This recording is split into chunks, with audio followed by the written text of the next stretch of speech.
सोमवंशी क्षत्रिय युवक मंडळ आगाशीचा 47वा वर्धापन दिन व वार्षिक पारितोषिक वितरण समारंभ शनिवार दिनांक 18 जानेवारी रोजी संध्याकाळी काशीदास खेलाबाई हायस्कूल आगाशी येथील सभागृहात मान्यवरांच्या उपस्थितीत संपन्न झाला।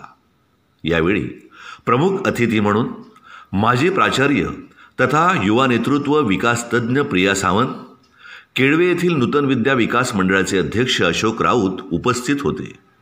कार्यक्रमाचे अध्यक्षस्थान सोमवंशी क्षत्रिय संघाचे चिटणीस प्रफुल्ल म्हात्रे यांनी भूषविले। यावेळी युवक मंडळाचे अध्यक्ष महेश म्हात्रे, आकाशवाणीचे केंद्र संचालक भूपेंद्र मिस्त्री, वृत्त निवेदक राजेश राऊत, पत्रकार मनीष म्हात्रे तसेच आगाशी व उंबरगोठण शाखेचे ज्येष्ठ समाज बांधव व बंधू भगिनी मोठ्या संख्येने उपस्थित होते।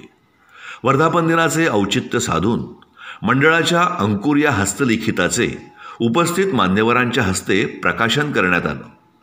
पालघर जिल्ह्यातील सोमवंशी क्षत्रिय समाज हा झाई, बोरीगाव ते मुंबई माहीम, पुण्यापर्यंत वसलेला आहे। या समाजाच्या 52 शाखा असून वसई तालुक्यातील आगाशी व उंबरगोठण येथील 2 शाखा एकत्र येऊन 20 नोव्हेंबर 1977 रोजी सोमवंशी क्षत्रिय युवक मंडळ आगाशीची स्थापना झाली। यंदा या मंडळाचं 47वें वर्ष आहे। या मंडळाच्या माध्यमातून वर्षभर विविध उपक्रम सातत्याने राबविले जात असतात। त्यात लहान मुलांच्या अंगभूत गुणांना वाव मिळावा म्हणून कला व क्रीडा स्पर्धा, क्रिकेटचे सामने, शैक्षणिक व धार्मिक स्थळदर्शन सहल, खाद्य महोत्सव तसेच महिलांसाठी महिला क्रिकेट सामने आयोजित केले जात असतात।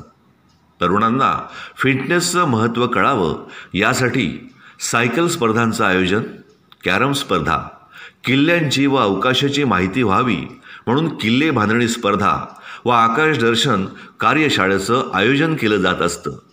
शनिवारी संपन्न झालेल्या वर्धापन दिनी कार्यक्रमास मुख्य अतिथी प्रिया सावंत यांनी उपस्थित पालकांना व विद्यार्थ्यांना संबोधित करताना सांगितलं की आज मंडळाच्या माध्यमातून प्रकाशित केलेले अंकुर हस्तलिखित हे संस्काराचे अंकुर आहे।